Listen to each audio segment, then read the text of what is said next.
So, when astronaut Sunita Williams launched on the Boeing Starliner, the headlines were all supposed to be about this triumphant test flight. Instead, they quickly became about being stranded in space. But what's really interesting, beyond all the technical drama, is the profound human story. A story about mindset, resilience, and what it really means to face the ultimate challenge. I mean, listen to that. Just a simple, matter-of-fact statement from Sunita Williams that cuts right to the heart of the crisis. Just try to imagine hearing those words. There's no maybe, no easy fix. Your ride home is broken, and you're floating in a tin can 250 miles above everything and everyone you've ever known. So that's the real question, isn't it? Let's put all the orbital mechanics aside for just a second. What is actually happening inside your head? Is it pure fear? Panic? Well, we're about to unpack the kind of mindset that allows someone to not just survive a moment like that, but to actually thrive in it. Okay, so first things first, let's break down what actually happened. The media loved using words like stranded and stuck, but was that really the reality for the crew inside the International Space Station? And yeah, the problem was really serious. During the approach to the space station, not one, not two, but five of the spacecraft's thrusters failed. These are absolutely critical for maneuvering. I mean, this is a business where there is zero margin for error, so this was a massive red flag. The mission was instantly in completely uncharted territory. Okay, but here's where it gets really fascinating. While everyone on Earth saw a crew in serious peril, Williams says she never felt scared or lost hope. Not once. Why? Because she knew that for every single astronaut in orbit, there are literally thousands of brilliant people on the ground working the problem. You see, for her, the story wasn't two people are stuck. It was a massive team is getting to work. Now that kind of trust, that kind of cool-headedness, you're not born with it. No way. It's forged over time. So what exactly in Sunita Williams' life prepared her for a moment like this one? And if you look at her background, you don't see some kind of superhero. You see a real person. You know, she grew up feeling like a bit of an outsider, a bit different. She wasn't a perfect student. In fact, she says she struggled with written tests her entire life. She was an athlete, totally used to that discipline of getting up early and just pushing her own limits. It's a story full of relatable challenges, not effortless genius. And this, quote, man, this really gets to the core of her whole mindset. She's openly admitting to feeling insecure her entire life, but instead of seeing that as a weakness, she totally reframes it. She's basically saying, look, everybody feels insecure. The trick isn't to get rid of it, but to acknowledge it and just push through it anyway.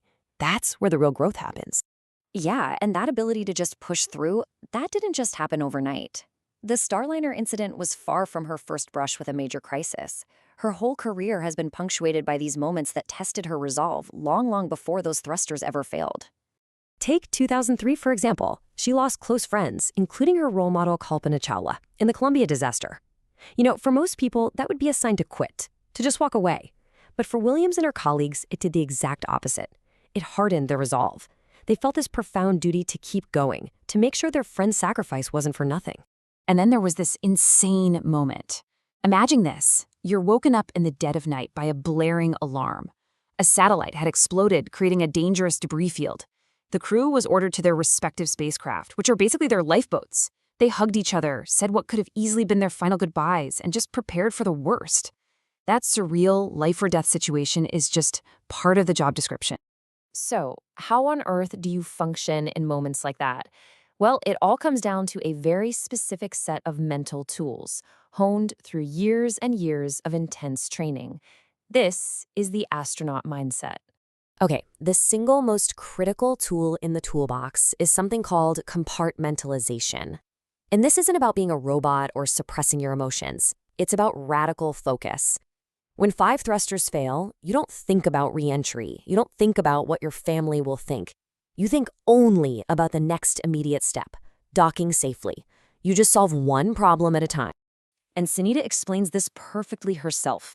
Any overwhelming challenge, whether it's in space or right here on Earth, can be broken down into smaller pieces. It's like that old saying, right? How do you eat an elephant? One bite at a time. You don't try to solve the whole giant problem at once. And, of course, it's never a solo act. The team's mindset is everything. They train for hundreds of different failure scenarios. They have to know their own psychological triggers, what she calls their hotspots, so they can manage them under intense stress. And they just help each other, whether it's with a super complex experiment or something as simple as taking out the trash. It's all about being a single, supportive unit. All right, so after going through all of this, these incredible challenges, what's the payoff? What's the reward? Well, it's a perspective on life and on our planet that very few people will ever get to experience. You know, the reality of actually living in space is, well, it's a lot different from the serene silence we all imagine. It's noisy. Williams says it smells like whatever food you're eating. And yes, farts. You see these bizarre flashes of light behind your eyelids from cosmic radiation. It's this constant, strange sensory assault. And then coming home, it's brutal. Those first 24 hours are just a nauseous blur as your entire body tries to remember what gravity feels like. But that struggle brings this profound appreciation for the simplest things. The smell of soil after landing in the desert, the feeling of water falling on your skin in a real shower. Suddenly, these simple things we never even think about, they feel like absolute miracles. So you put it all together, the risk, the training, the incredible view, that feeling of being stuck. What's the one big lesson you walk away with? What's the one truth that crystallizes when you have that unique vantage point?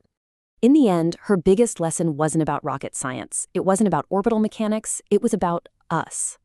After she landed, people from all over the world, complete strangers, reached out to express their relief and their joy. And it hit her. Underneath all the noise and division we see every single day, at our core, people are good. We actually care about each other. And you know, it's kind of profound. Sometimes you have to travel 250 miles straight up just to get a clear view of who we are down here.